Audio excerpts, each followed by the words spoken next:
Meski dukungan dari tokoh adat pada Gubernur Lukas NMB sangat tinggi, saudara, namun sejumlah tokoh agama di Papua justru sebaliknya. Sejumlah tokoh agama di Papua mendukung langkah tegas KPK terhadap Gubernur Papua Lukas NMB yang telah ditetapkan sebagai tersangka oleh lembaga anti rasuah tersebut.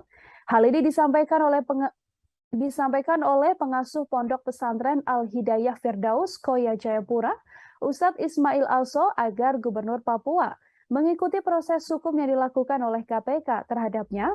Ia pun meminta agar Lukas NMB segera menyerahkan diri dan mempertanggungjawabkan perbuatannya di muka hukum.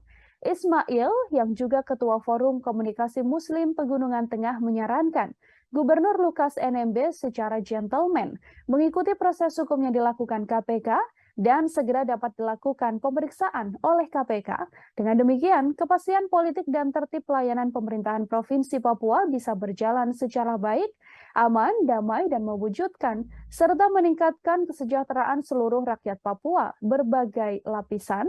Ismail menambahkan, siapapun pejabat asli Papua apabila terbukti korupsi, apalagi kalau sudah ditetapkan menjadi tersangka, harus tetap diproses hukum.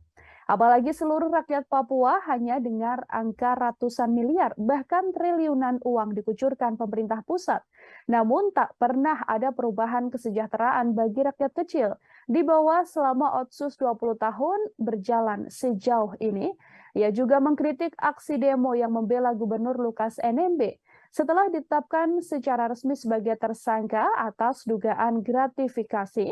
Sementara itu, Pendeta Yones Wenda sekaligus Sekretaris Umum Sinode Kemah Injil Gereja Masai Indonesia seluruh Indonesia menyampaikan bahwa apa yang dilakukan KPK adalah pemeriksaan terhadap kesalahan kepala daerah termasuk Gubernur Papua Lukas NMB. Yones Wenda meminta masyarakat Papua untuk tidak ikut mendukung terhadap orang yang menyalahgunakan anggaran pendapatan belanja di wilayah Papua.